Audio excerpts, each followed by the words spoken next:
Hello students, आज मैं कक्षा 12 हिंदी यूपी बोर्ड के संस्कृत दिग्दर्शिका के भोजस्य औदार्यन नामक पाठ को पढ़ाऊंगी, जिसमें महाराज भोज की उदारता का वर्णन किया गया है।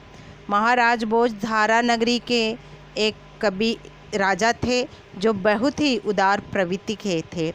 उन्हीं का इसमें वर्णन है। महाराज भोज की उदारता का वर्णन कवि कह रहा है। ततः कदाचित, उसके पश्चात कभी, द्वारपाल आगत्य, द्वारपाल आकर महाराज भोजम प्राह, महाराज भोज से बोला, प्राह मने बोला, देव, हे देव, कौपीन अवशेषो, कौपीन मने लंगोटी, जिसके शरीर पे मात्र लंगोटी शेष है, अर्थात जो सिर्फ लंगोटी को धारण किया हुआ है, विद्वानम द्वारी वर्तते इति, ऐसा विद्वान द्वार पर स्थित है, ऐसा द्वारपाल ने कहा। राजा बोला, प्रवेशय इति प्राह, राजा ने कहा, प्रवेश कराओ, ले आओ, ऐसा कहा। ततः प्रविष्टः, उसके पश्चात प्रवेश करते हुए, सह कवि, वह कवि, भोजम अवलोक्य, भोज को, महाराज भोज को देखकर, अद्य में, आज मेरी दरिद्र नाशो भविष्यति, मेरी दरिद्रता का नाश हो जाएगा, इति मत्वा, ऐसा मान करके, तुष्टो, प्रसन्नता पूर्वक के कारण, हर्षम अश्रुणि मुमोच, हर्ष के, प्रसन्नता के आंसू को बहा दिया, गिरा दिया। राजा तम आलोक्य प्रा, राजा उसको देख करके बोला, कहा, कवि किम रोदसी इति, हे कवि तुम क्यों रोते हो, ऐसा राजा ने प्राह कहा। तथा कविराह, उसके पश्चात कवि ने कहा, राजन आकर्ण्य मद गृहम स्थितम, हे राजन मेरे घर की स्थिति को सुनो। अये लज्जा ननुचे पथि वचनम आकर्ण्य गृहिणी शिशो कर्णे यतना सुपहितवती दीन वदना, कह रहे कि अये लज्जा ननुचे पथि, मार्ग पर, उच्च वचनम आकर्ण्य, ऊंचे बाड़ी स्वर में, लज्जा नुचे खील ले लो, यह सुनकर मेरी गृहिणी शिशो करणो यत्नात्, अपने हमारे बच्चों के कानों को, यत्नात् बड़े प्रयत्न पूर्वक, सावधानी पूर्वक, सुपहितवती दीन वदना, सावधानी पूर्वक बंद कर दिया। मई छीड़ो उपाय, मैं दरिद्र जो उपाय रहित था, यद कृतम दृशाम अश्रु बहुले, उसकी स्थिति को देख करके अश्रु, जब वह मेरे ऊपर अश्रुपूर्ण, अश्रु से भरी हुई दृष्टि डाली, तो तदंतः शल्यम में त्वम असि पुनरुज्जिता, कवि कह रहा है कि वह मेरे हृदय में तदंतः शल्यम, कांटे के समान धस गया, गड़ गया, जिसे पुनरुत्तम उचिता त्वमसि, आप ही निकालने में समर्थ है। राजा शिव शिव इति उदरियन, ऐसा उदार कहते हुए बड़े उदारता पूर्वक, प्रत्येक अक्षर पर लक्षम दत्वा, लाख देते हुए प्राह बोला, त्वरितम गच्छ गेहम, तुम शीघ्र घर जाओ, त्वद गृहिणी खिन्ना वर्तते, तुम्हारी गृहिणी दुखी है। अन्यदा भोज श्री महेश्वरम नमितोम, दूसरे दिन महाराज भोज श्री महेश्वर शंकर को नमन करने के लिए शिवालयम अभ्यगछत, शिवालय गए। तदा कोयपि ब्राह्मण, वहाँ कोई ब्राह्मण राजानम शिव सन्निधो प्रा, राजा को भगवान शंकर के पास देख करके प्राह बोला, देव, हे देव, अर्धदान वैरिणा गिरजा अपवर्धम शिवम आहृतम देवत्थम जगती तले पुरहर अभावे सम्मिलति। कह रहा है कवि कि अर्धम आधा दान वैरिणा दानवों के वैरी अर्थात विष्णु ने गिरजा अपवर्धनम और आधे हिस्से को गिरजा अर्थात भगवान शंकर की अर्धा ने पार्वती गिरजा ने ले लिया। शिवस आहृतम शिव के आधे भाग को दानवों के वैरी अर्थात विष्णु ने ले लिया और आधे भाग को भगवान शंकर की पत्नी गिरजा ने ले लिया, आहरण कर लिया, छीन लिया।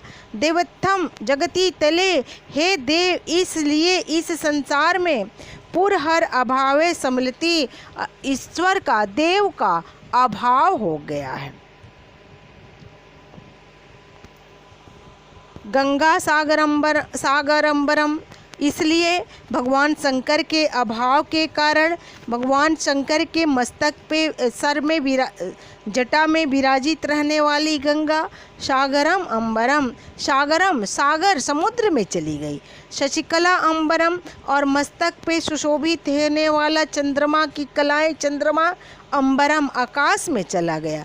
नागाधिपा क्षमातलम, और गले में लिपटने वाला भुजंग सांप नागाधिप सांप तल लोक में पृथ्वी के तल में चला गया। सर्वज्ञ त्वम अधीश्वरम त्वम आगता, सर्वज्ञता आप जैसे महान व्यक्तियों के पास आ गई। माँ तू भिक्षाटनम, और हम लोगों के हमारे जैसे कवियों को तो भिक्षा मांगना ही शेष रह गए। राजा तुष्ट तस्मय, राजा प्रसन्न होकर उसे भी प्रत्यक्षरम लक्षम ददो, प्रत्येक अक्षर पे लाख दिया। अन्यदा राजा समुस्थिता, दूसरे अन्य दिन किसी एक दिन राजा समुप स्थिता, राजा के पास स्थित सीता नामक कवित्री से कहा, देवी, हे देवी, प्रभात वर्णय, प्रभात काल का वर्णन करो। ऐसा राजा ने कहा। सीता बोली, विरला विरला स्थूल तारा कलावी सज्जना, मन इव मुने सर्वत्र प्रसन्नम अभुन्नम। करे कि विरला विरला स्थूल तारा, कोई कोई बड़े तारे, स्थूल तारा बड़े बड़े तारे, कलावी सज्जना जिस दिखाई अर्थात गिने चुने दिखाई दे रहे, जिस प्रकार कलयुग में सज्जन दिखाई देते हैं, अर्थात जिस प्रकार कलयुग में बिरला ही कोई ही सज्जन दिखाई देता है, ठीक उसी प्रकार आकाश मंडल में कोई बिरला ही बड़ा तारा दिखाई दे रहा है। मन भी मुने, मन के समान, मुनि सर्वत्र प्रसन्न अभुवम, मुनि के मन के समान आकाश जो है प्रसन्न निर्मल हो गया, स्वच्छ हो गया।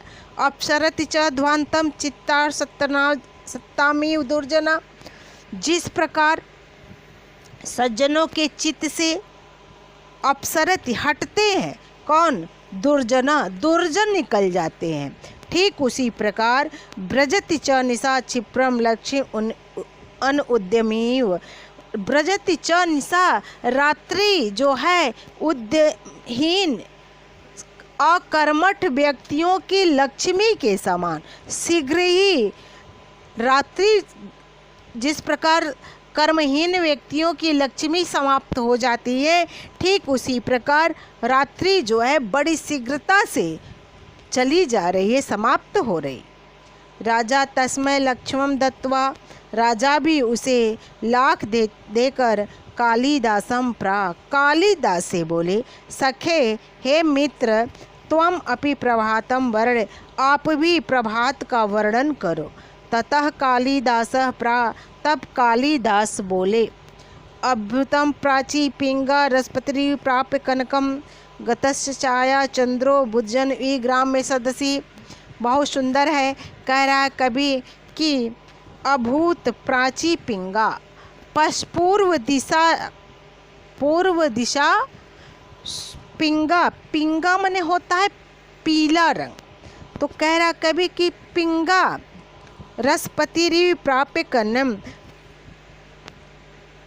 सूर्य की पहली किरण जो है सुवर्ण को पा करके, पिंगा माने सोने, सोने के पा करके प्राप्य कनकम, सोने के समान सुनहली हो गई।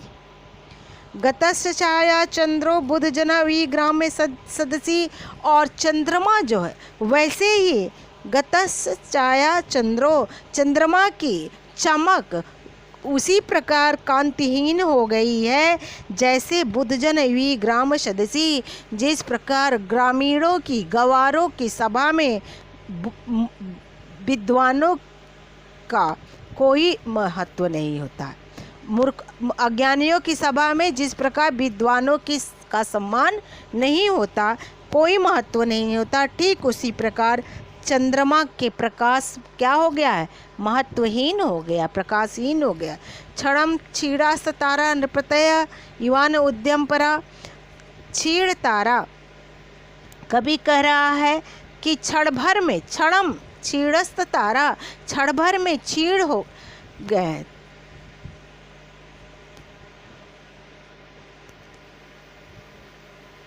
क्षणस क्षीण तारा नृपतय ईवान उद्यम परा, कह रहे हैं कि जिस प्रकार तारे उद्यमहीन राजाओं के भांति क्षण भर में क्षीण हो गए हैं, जिस प्रकार निर्धन धनिनों के गुणों के समान, न दीपा राजंते द्रविड़ नेता गुड़ावी, और दीपक जिस प्रकार दरिद्रता व्यक्ति के गुणों को छिपा लेती है, जिस प्रकार दरिद्रता व्यक्ति के गुणों को छिपा लेती है, ठीक उसी प्रकार सवेरा होने पर दीपा राजंते, दीपक व्यर्थ हो गया है। राजाति तुष्ट तस्मय प्रत्यक्षरम लक्ष्य, राजा भी उससे प्रसन्न हो करके लाख दिया। धन्यवाद। यदि वीडियो अच्छा लगा तो लाइक करना और सब्सक्राइब करना न भूलें। थैंक यू, धन्यवाद।